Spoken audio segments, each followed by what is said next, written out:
शरणगतोऽस्य वेङ्कटपतेर्विष्णोः परां प्रेयसी तद्वक्षस्थलनित्यवासरसिकां तत्क्षान्तिसंवर्धिनी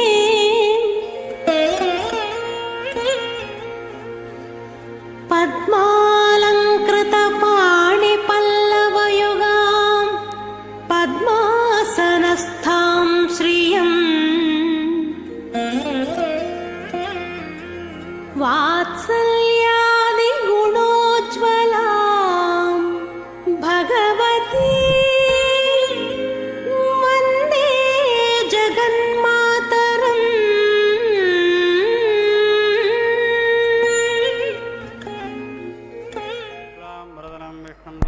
चतुर्भुजं प्रसन्नवदनं ध्याये सर्वविघ्नोपशान्तये यशस्सर्वद्राद्या पादस्यात्मरसदं विघ्नं निघ्नन्ति सततं सत्सेनन्दमाश्रये। हरि ओं तद् गोविन्द गोविन्द गोविन्द श्रीबोधा मखावृत्या विज्ञोराद्या प्रवर्धमानद्या आद्य ब्रह्मणः श्रीवराद्येऽस्मि वेदवराकल्पे वैभस्सुतमन्वन्तरे कलियुगे प्रथमे पादे जम्बोद्वीगे भारतपदे वदखण्डे सगाब्दे मेरोगो दक्षिणे भास्ते अस्मिन् वर्तमाने व्यापकारे प्रभारे षष्ठी संवत्सराणां मध्ये सोमकृतनाम संवत्सरे उत्तरायणे मिथुनमासे शुक्लपक्षे नवम्यां सुपतितो भादरः भादरस्तु भौम्यभादरुत्तायाम् हस्तानक्षत्रयुक्तायां सेविष्योगसेविष्य शुभयोग शुभकर्ण एवं गुण सकल विशेषेण विशिष्टायाम् अस्यां भातीतौ यजमानस्य गोत्रोद्भवस्य अंदर मी गोत्रम पेरु मनसुलो मरिंचुकोंडी वाळ्ळ गोत्रम पेरु मनसुलो चेप्पुकोंडी यजमानस्य क्षेमस्थैर्य वीर्य विजय अभय आयुरारोग्य ऐश्वर्यानाम् अभिवृद्ध्यर्थं लोकक्षेमाभिवृद्ध्यर्थं श्री पद्मावती परिपूर्ण कृपा कटाक्ष सिद्ध श्री पद्मावती दिव्यश्री शरणारविंदयोगो आचार्य मुखेन कल्याण उत्तमम् अहं करिष्ये सर्वं श्री श्रीनिवासार्पणमस्तु। नमः कौशेयपीतवसनाम् अरविन्दनेत्रां पद्मद्वयाभयवरोद्यत पद्महस्ताम् उद्यर्च्य तार्कसदृशीं परमाङ्कसंस्थां ध्यायेद्विधीशनुतपादयुगां जनित्रीं। नमः पद्मावत्यै। पद्मावती अम्मनवर कल्याण महोत्सव ಕಾರ್ಯಕ್ರಮ ತಿರುಚಾನೂರು ಕ್ಷೇತ್ರ ಅತ್ಯಂತ ಪ್ರಸಿದ್ಧಿಯನ್ನು ಪಡೆದಿರುವಂತಹ ಕ್ಷೇತ್ರ. ಜಗದೊಡೆಯ ಶ್ರೀ ಶ್ರೀನಿವಾಸನಿಗೆ ಅತ್ಯಂತ ಪ್ರಿಯಳಾಗಿರತಕ್ಕಂತಹ ಪದ್ಮಾವತಿ ಅಮ್ಮನವರು ನೆಲೆಸಿರುವಂತಹ ಕ್ಷೇತ್ರ. ಈ ಕ್ಷೇತ್ರದಲ್ಲಿ ನಡೀತಾ ಇರುವಂತಹ ಕಲ್ಯಾಣ ಮಹೋತ್ಸವ ಕಾರ್ಯಕ್ರಮಕ್ಕೆ ಆದರದ ಸ್ವಾಗತ ಸುಸ್ವಾಗತ. ಆತ್ಮೀಯ ವೀಕ್ಷಕರೇ, ತಮ್ಮೆಲ್ಲರಿಗೂ ಕೂಡ ಇದು ನೇರ ಪ್ರಸಾರವನ್ನು ನಾವು ಶ್ರೀ ವೆಂಕಟೇಶ್ವರ ಭಕ್ತಿವಾಹಿನಿಯವರ ಸೌಹಾರ್ದತೆಯಿಂದ ನೋಡುವಂಥವರಾಗ್ತಾ ಇದ್ದೇವೆ. ಮೊಟ್ಟ ಮೊದಲಿಗೆ ಸ್ವಸ್ತಿ ಪುಣ್ಯಾಹ ವಾಚನ ಅನ್ನುವಂತಹ ಕಾರ್ಯಕ್ರಮ,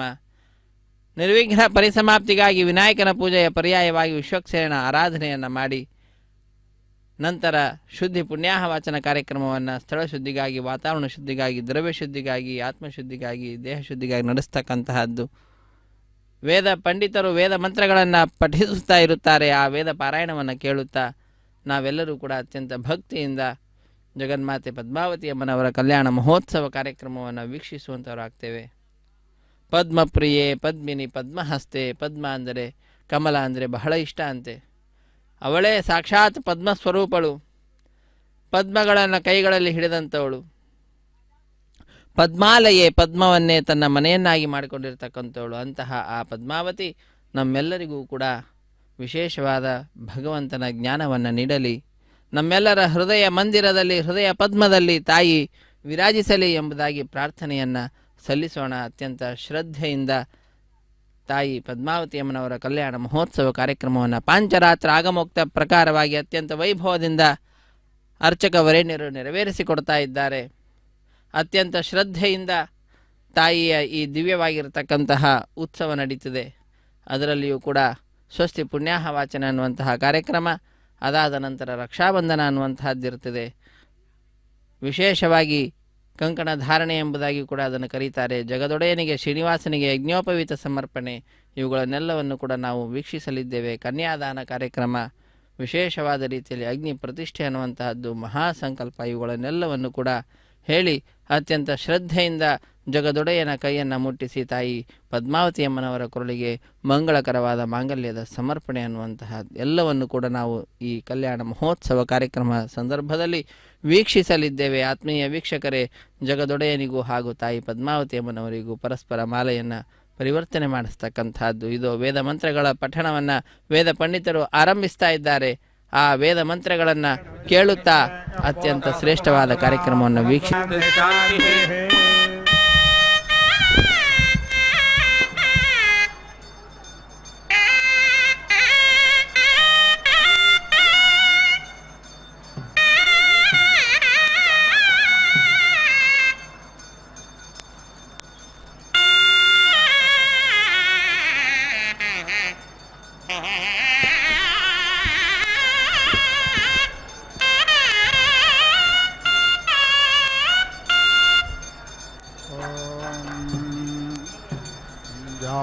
प्रथमं मनस्तत्त्वाय जगदाभियाः अग्नाब्जातः निजाय पृथिव्या अद्या भारत सुक्तेन मनसा वयं देवस्य सवितोत्सवे स्वर्गेयाः यशक्त्याः युक्त्वाय सविता देवान् स्वारयतो धिया दिवम् बृहज्योतिकरिष्यतः सविता प्रसोबाधितान् युञ्जते मना उदयुञ्जते धियो विप्रा विप्रस्य बृहतो विपश्चिताः विहोत्राः दधवयुना विदेगयन्महे देवस्य सवितारेष्टुते जयवां ब्रह्मा पूर्व्यन्नमो भर्विश्लोकाय त्वपध्ये वसूरेः शृण्वन्तविश्वे अमृतस्य पुत्रा आये धामानि दिव्यानि दत्सुः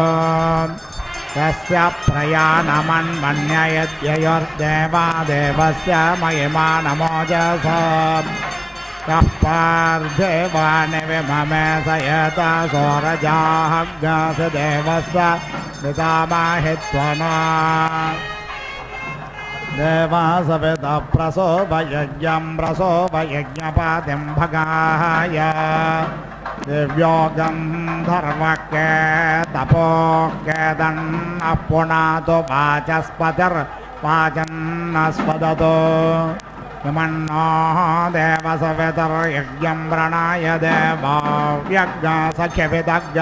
सत्राजितं धनजितज्ञ स्वर्जितम् ऋजास्तोमग्नसमर्दय गायत्रेण रथं धरं बृहद्गायत्र वर्तने स्वाहा देवस्य त्वा सवितुः प्रसवेष्विनोर् बाहुभ्यां वोष्णाहस्ताभ्याम् आददे गायत्रेण छन्दसाङ्गिरस्वत्पृथिव्या सुदत्ताः दग्निं वोरेह्य मङ्गिरस्वदाभाराम्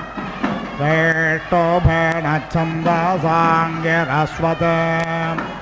अभ्रेरसिनार्यासि त्वया वयमग्न्यग्साघ्यमगणेतुं सधस्त आजागादेन छन्दसाङ्गिरस्वत् हस्ता आदाय सविता बिभ्रदभ्रज्ञैरण्यये अग्न्यार्जातः पृथिव्या अद्या भारदानोष्टुभेण छन्दसाङ्गिरस्वत् प्रदोहर्तं जन्मार्द्रवरिष्ठः मनोसम्पतम् दिविते जन्म परममन्तरिक्षे तमनाभिपृथिव्यामधियो निरत युञ्जाथाग्रासाभैवमस्मिन् यामे वृषण्वसो अग्न्यं भरं त्वमस्मयम् योगे योगे तवस्तारं वाजे वाजे हवामहे सखाय इन्द्रमोदये प्रतोर्मन्नेह्यवक्रामन्नसस्य रुद्रस्य गणपत्यं मयो भूरेगे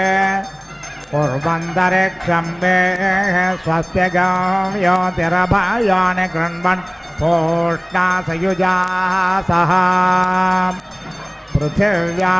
सदस्तादग्न्यं वरेष्यमङ्गिरस्वदाभरा अग्निं वरेष्यमङ्गिरस्वदच्छेमोऽग्निं वरेष्यमङ्गिरस्वद्भारिष्यामः अन्वग्निरुषसामग्रामख्यदन्वहानि प्रथमो जातवेदाः अनसूर्यस्य पुरुत्रा च रश्मेन नुद्यावा पृथिवी आतदुन्धा आगत्य वाद्यध्वा नग् सर्वामृधो विदो नुते अग्नग् सधस्थे महति चक्षुषाणि च केशते आक्रम्य वाजन् पृथिवीमग्निमिच्छरुचा त्वं भूमेर्वृत्ताय नो ब्रूहि यदक्षणे मतं वयम् योस्ते पृष्ठं पृथिवे सधस्थमात्मान्तरिक्षज्ञ समुद्रो योनेः इच्छाय चक्षुषा त्वमभितिष्ठप्रतन्यतः उत्क्राममहते सौभागायास्मादास्थानाद्रविणोदा वाजिन् वयज्ञस्यामसुमतो पृथिव्या अग्निङ्खनं द उपस्थे अस्याः उदक्रमे द्रविणोदावाज्यर्वागस्व लोकज्ञसुकृतं पृथिव्यां ततःक्षणेमसुप्रतेकमग्निज्ञस्वरुहाणा अभिनाकमुत्तमम् आत्ताजघर्मि मनसा घृतेन प्रत्यक्षयन्तं भुवनानि विश्वा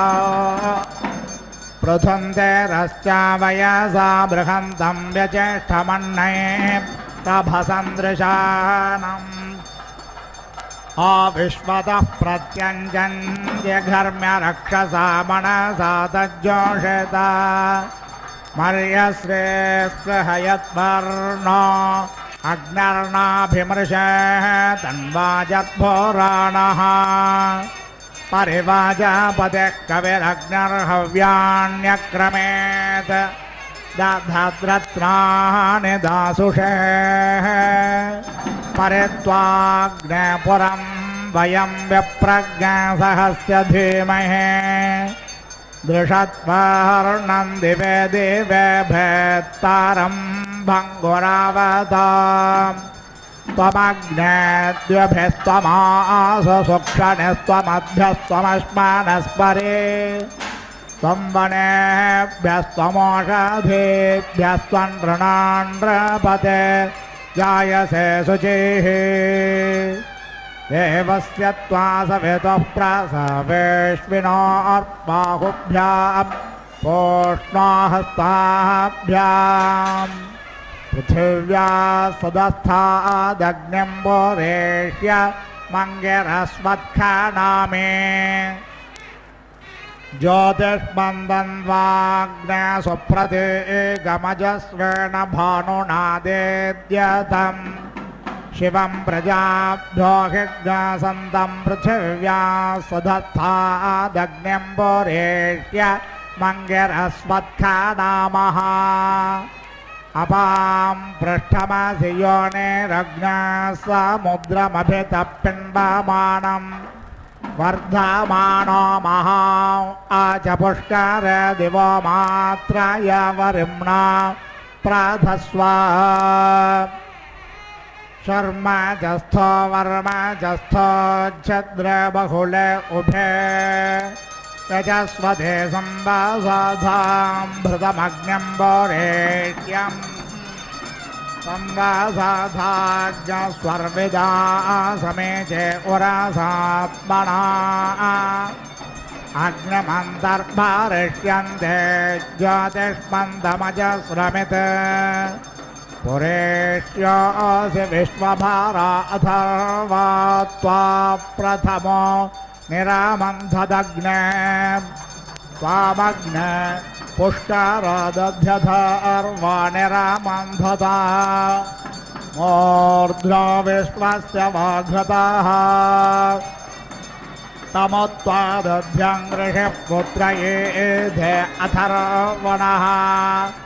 वृत्रहणं पुरन्दरं तमोत्वाबाध्यो वृषा समेदस्योऽहं दामं धनञ्जयज्ञरणे रणे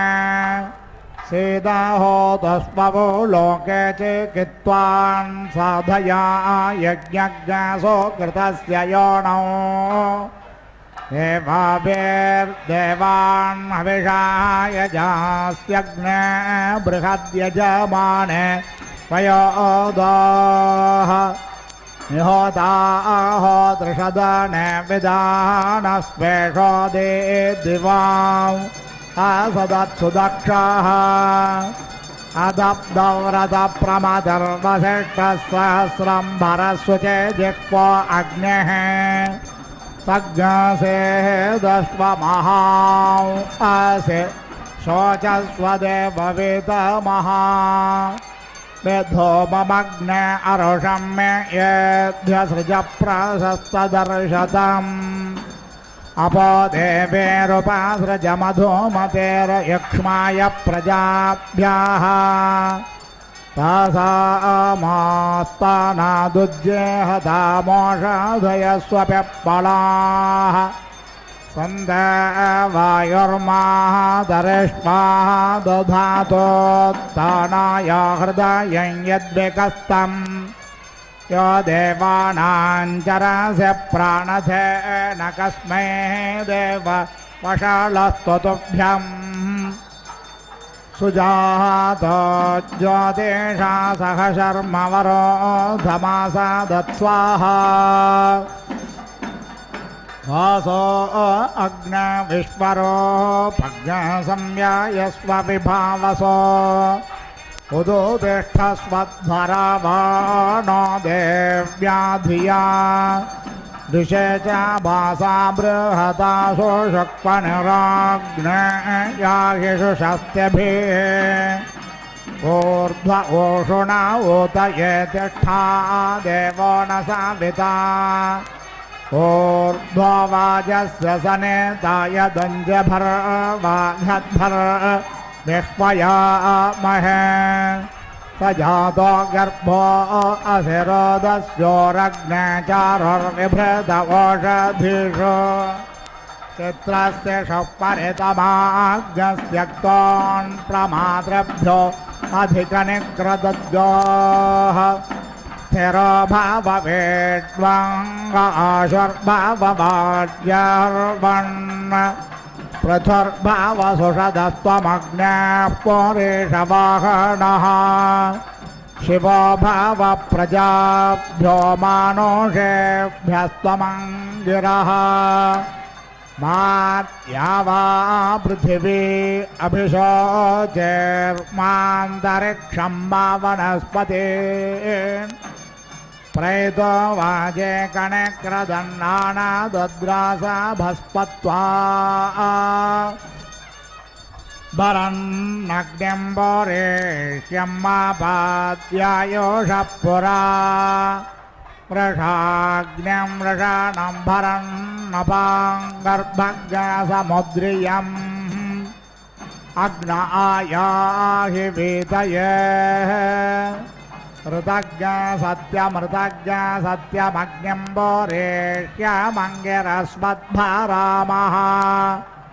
ओषधयः प्रते मोदध्वमग्निमेतज्ञ शिवमायन्तामभ्यत्र युष्माः यश्चन् विश्वा अनेरा अमेवा निषेदन् न अपादुर्मतिञ्जये ओषधय प्रतिगृह्णेत पुष्पवते सुपिप्पलाः अयं वो गर्भाऋत्वय प्रत्नज्ञ सधस्थमासादत् विपाजसा मृदुनाशोषो जानो बाधस्वद्विषो रक्षसो अमेवाः सुशर्माणो बृहतशर्माणि स्यामग्नरहज्ञ स्वहवस्य प्रणेतौ आपोहिष्ठामयो भुवस्तान ऊर्जदधतना महेरणाय चक्षसे यो वश्विवत मोरसस्तस्य भाजयते खणाः उशतेरेव मातराः तस्मा अरङ्गमामवो यस्य क्षयाय जिन्वथा आपो जनयधा जनः मित्रसृज्या पृथिवीं भूमिं ज्योतिषा सह सुजातं जातवेदसमयक्ष्मायत्वा सृजामि प्रजाभ्यः रुद्रा सृज्या पृथिवीं बृहज्योतिस्समेधिरे तेषां भानुरजस्रयुच्छुक्रो देवेषु रोचते सृष्टां वसोभिरुद्रैर्धिरे कर्मण्यां मृदम् हस्ताभ्यां मृद्वें कृत्वा सेनेवाले कृणोतु ताम् सेनेवाले शोकपर्दासो गुरेरासौपसा साधुभ्यामदिते मह्योखां दधातु हस्तयोः मुखां कृणोतु शक्त्या बाहुभ्यामदितिर्धिया माता पुत्रं यथोपस्थे साग्निं बिभर्त्वगर्भ मखस्य शिरो शिवसा वस्त्वा गृह्णन्तो गायत्रेण छन्दसाङ्गिरस्व ध्रुवासे पृथिव्यसे धारयामय प्रजाज्ञराय स्पोषं गोपत्यज्ञ सुवेर्यज्ञ सजातान्यजमानाय रुद्रास्त्वा गृह्णन्त्वत्रैष्टोभेन छन्दसाङ्गिरस्वध्रुवा स्यन्तरिक्षमसे धारयामय प्रजाज्ञराय स्पोषं गौपत्यज्ञ सुवेर्यज्ञ सजातान्यजमानाय आदित्यास्त्वाः गृह्णन्तो जागतेन छन्दसाङ्गिरस्व ध्रुवासिद्यौरसे धारयामय प्रजाज्ञराय स्पोषं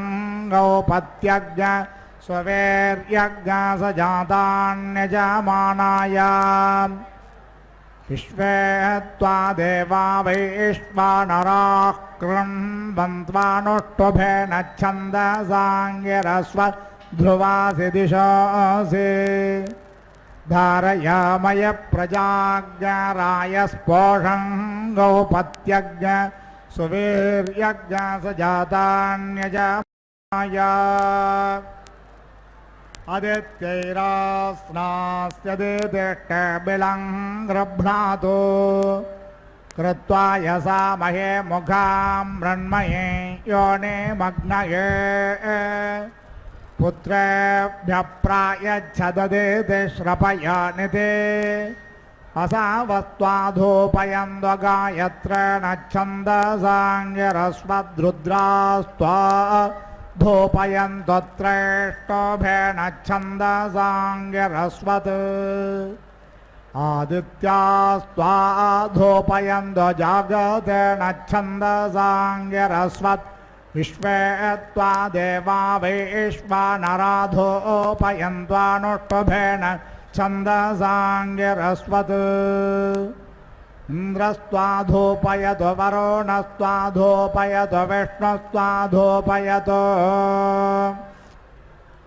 अदितिष्ट्वा देवे विश्वदेव्यावती पृथिव्या सदस्थे अङ्गिरस्वत्खनत्ववटा देवानां त्वा पत्न्यैर्देवेर्विश्वदेव्यावतीः पृथिव्या सदस्थे अङ्गिरस्वदभिन्दधामुखे परोत्रेष्ट्वा देवेर्विश्वदेव्यावतीः पृथिव्या सदस्थे अङ्गिरस्वच्छ्रापयन्तोऽघे ज्ञास्त्वा देवेर्विश्वदेव्यावतीः पृथिव्या सदस्थे अङ्गिरस्वत्पचन्तोऽघे जनायस्त्वाच्छन्नपत्रा देवेर्विश्वदेव्यावतीः पृथिव्या सदस्थे अङ्गिरस्वत्पचन्तोऽघे मित्रस्य दर्शने धृतो वो देवस्य सानसे द्युम्नं चित्रश्रावस्तमम् देवस्त्वा सवितोद्वापतु सुपाणिस्वं गुरेस्व बाहुरुतशक्त्या अव्याधमाना पृथिव्यामाशादिशा प्रणा उद्धाय बृहते भवोदोतिष्ठ ध्रुवा त्वां मित्रैतान्ता उघां परिदधाम्यभित्या येषामाभेदे वसावस्त्वाच्छन्दन्तो गायत्रेण छन्दसाङ्गिरस्वद्रुद्रा त्वाच्छन्दन्तोत्रेष्टोभेण छन्दसा आदित्यास्त्वाच्छन्दन्तो जागतेन छन्दसाङ्गिरस्वत् विश्वे त्वा देवा वैश्वानरा आच्छन्दन्त्वानुष्टुभेन छन्दसाङ्गिरस्वत् आगोदिमग्न्यं प्रयुजज्ञस्वाहा मनो मेधामग्न्यं प्रयुजज्ञस्वाहा चित्तं विज्ञातमग्न्यं प्रयुजज्ञस्वाहा वाचो विधृतिमग्न्यं प्रयुजज्ञस्वाहा प्रजापतये मनावे स्वाहाग्नये वैश्वानराय स्वाहा विश्वो देवस्य नेतुर्मर्तो उरेतसख्याम् विश्वो राययेषोऽध्यतिद्यं नम्रणेत पुष्यसे स्वाहा मासु बिद्धा मासु रिषोऽम्बाधृष्णुवीरयस्वसो अग्नश्चेदङ्गारिष्यधः दृग्गाः स्वदेवे पृथिवे स्वस्तया आसुरे माया स्वधया कृतासे दुष्टं देवेभ्य इदमस्त्व हव्यमरेष्टा त्वमुदेहि यज्ञ अस्मिन् वर्णः सत्पिराः सुते प्रत्नोः तावरेण्यः सहसस्पुत्रो अद्भुतः परस्य अधिसम्बतो वरा अभ्यातरा यत्राहमस्मिताम् अवा परमस्याः परावतो रोहिदश्व इहागहे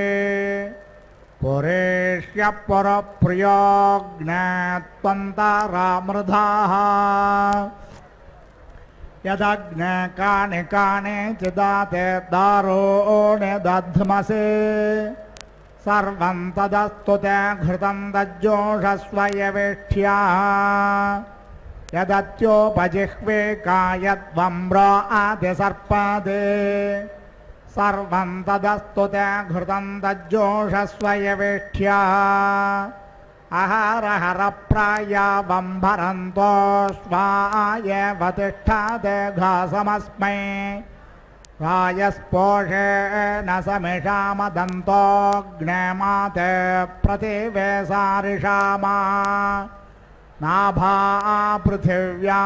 समिधाने अग्नौ रायस्पोषाय बृहते हवामहे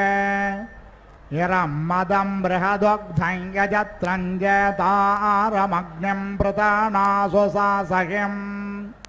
यास्तेना अभेत्वारेरां याधिनिरुगणा उता येस्तेना ये चतस्कारास्ताग्नस्ते अग्नेऽपि दधाम्यास्य दग्नष्ट्राभ्यां मलिं लोञ्जम्भेस्तस्कारां उता हनभ्याग्नस्तेनान् भगवस्ताग्नस्त्वङ्खाद सुखादितान् ये जनेषु मलिं लावस्तेना सस्तस्कारावणे ये कक्षे स्वघायवस्ताग्नस्ते दधामि जम्भयोः यो अस्मभ्यमराति याद्यश्च नो द्वेषते जनाः नन्दाद्यो अस्माद्धिप्साच्च सर्वं तम् साकुरो सग्गसेतं मे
సంకల్పమానం ప్రకల్పమానమపక్లుప్తం క్లుప్తం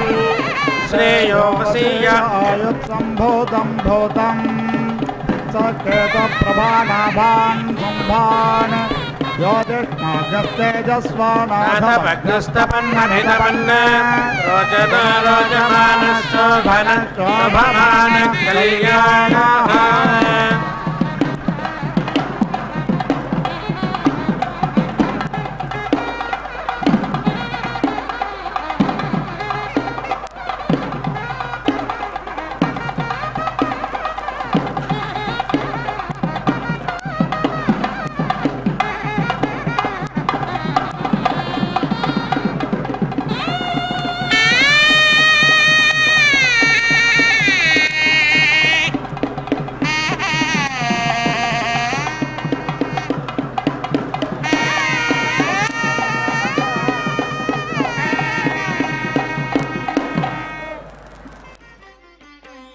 శ్రీ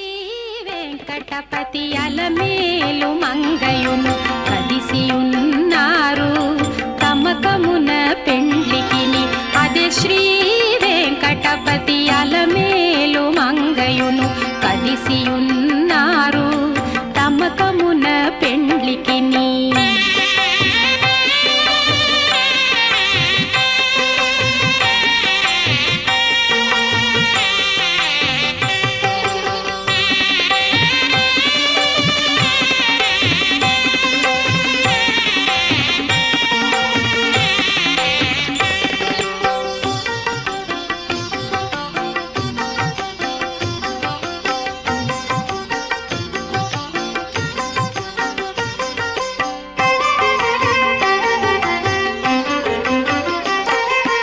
బాసికములు కట్టరో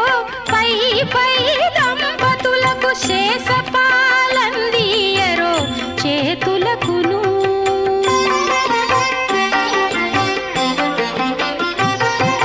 బాసికములు కట్టరో పై పై దంపతులకు శేషపాలందియరో చేతులకును. సూసకాల పేరంటాండ్లు శోభాన పాడరో కాల పేరంటాండ్లు శోభాన పాడరో మోసపోక ఇట్టే ముహూర్తమడుగరో. అదే శ్రీ వెంకటపతి అలమేలు మంగయును కదిసియున్నారు తమకమున పెండ్లికిని.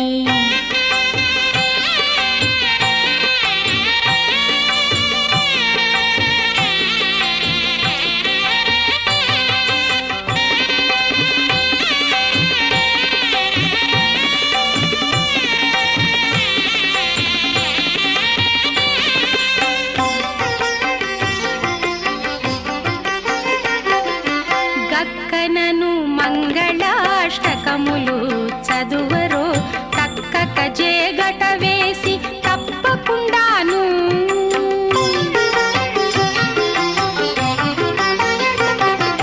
గక్కనను మంగళాష్టకములు చదువరో తక్కక జేగట వేసి తప్పకుండాను. నిక్కి నిక్కి చూచేరదే నెరితెర తీయరో నిక్కి నిక్కి చూచేరదే నెరితెర తీయరో ఒక్కటైరి కొంగు ముళ్ళు ఒనరగవేయరో. అదే శ్రీ వెంకటపతి అలమేలు మంగయును కదిసియున్నారు తమకమున పెండ్లికిని.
सत्येनोत्तापिता भूमिः सूर्येणोत्तापिता द्योः अतेनादित्यास्तिष्ठन्ति दिवि सोमो अधिष्ठितः सोमेनादित्याबलेन सोमेन पृथिवीमहि अथो नक्षत्राणामेषामुपस्थे सोम आहीतः सोमं मन्यते पिबान् गच्छं इन्द्रं ज्योताधिं सोमं ब्रह्माणो विदुर्नगस्यास्नाति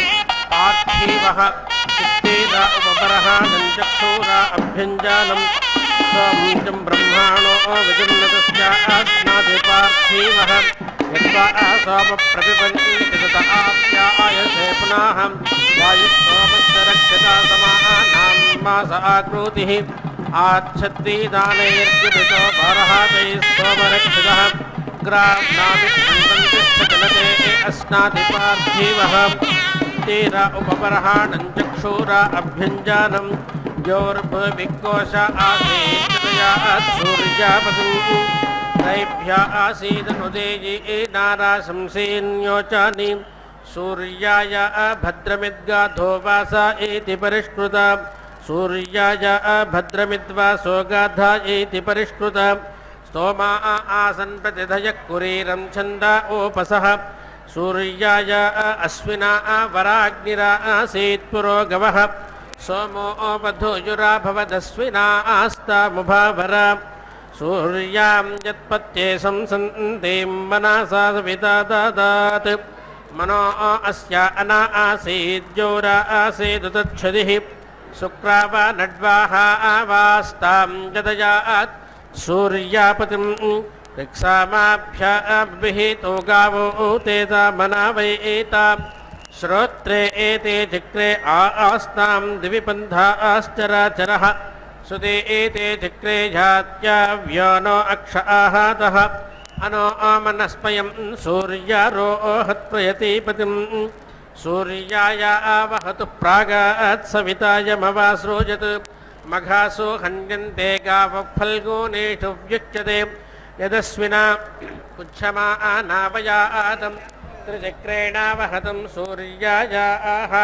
क्वैकं चक्रं वा आमासीत् क्वादेष्ट्राजातस्थतुः यदयातं शुभस्पते वरेण्यं सूर्यामुपा विश्वे देवा अनुतद्वा आमजानन् पुत्रः पितरामवृणीत पूषा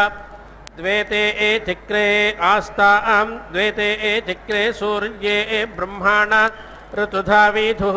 अधैकं चक्रं जद्गुहा तदद्धात जयद्विदुः अर्यमणं यजामहे स्वबन्धुं पातिवेदानम् उर्वारुकमेव बन्धानात् प्रेतो मुञ्जामिनामुताः प्रेतो मुञ्जामिनामतस्सु बद्धा मुमुतस्करं यथेयमिन्द्रमेढ्भः सुपुत्रा सुभगा साति प्रत्वा मुञ्जामि वरुणश्च पासाद्येन त्वा बध्नात् सविता सुसेवाः अर्थश्च यो नो सुकृतश्च लोकेस्योनन्ते अस्तु सहसं भलायै भगस्त्वेतो नायतहस्तगृश्चास्विना त्वा प्रवाहतां रथेन ग्रहान् गच्छ गृहपत्नी यथासो वसिनी त्वं विदधमावदासि इह प्रियं प्रजाये ते समृद्धतामस्मिन् गृहे गारः पत्याय जागृहि एनापत्या तन्वाहां संस्पृशस्वाथ जर्विदधमावदासि इहैव स्तमावियोष्टविस्तमायुर्व्यश्नुतां क्रीडन्तो पुत्रैर्नप्तोभिर्मोदामानो स्वस्तकौ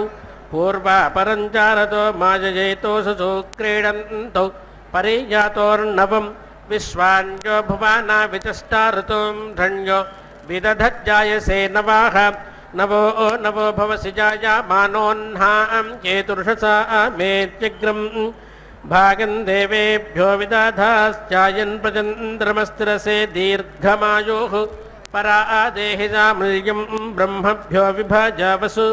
कृत्येता पद्मते भूत्वा जायां विशते पतिम्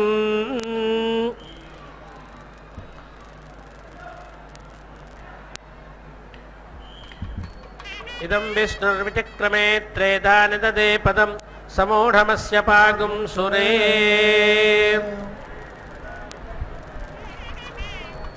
ओ ॐ पूर्णाहुतिमुत्तमाञ्जुहोति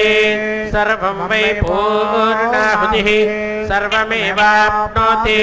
अधो इयं वै पूर्णाहुतिः अस्यामेव प्रतिष्ठति ॐ नारायणाय विद्महे वासुदेवाय धीमहि तन्नो विष्णुः प्रचोदयात् स्वाहा ॐ महादेव्यै च विद्महे विष्णुपत्न्यै च धीमहि तन्नो लक्ष्मी प्रचोदयात् स्वाहा।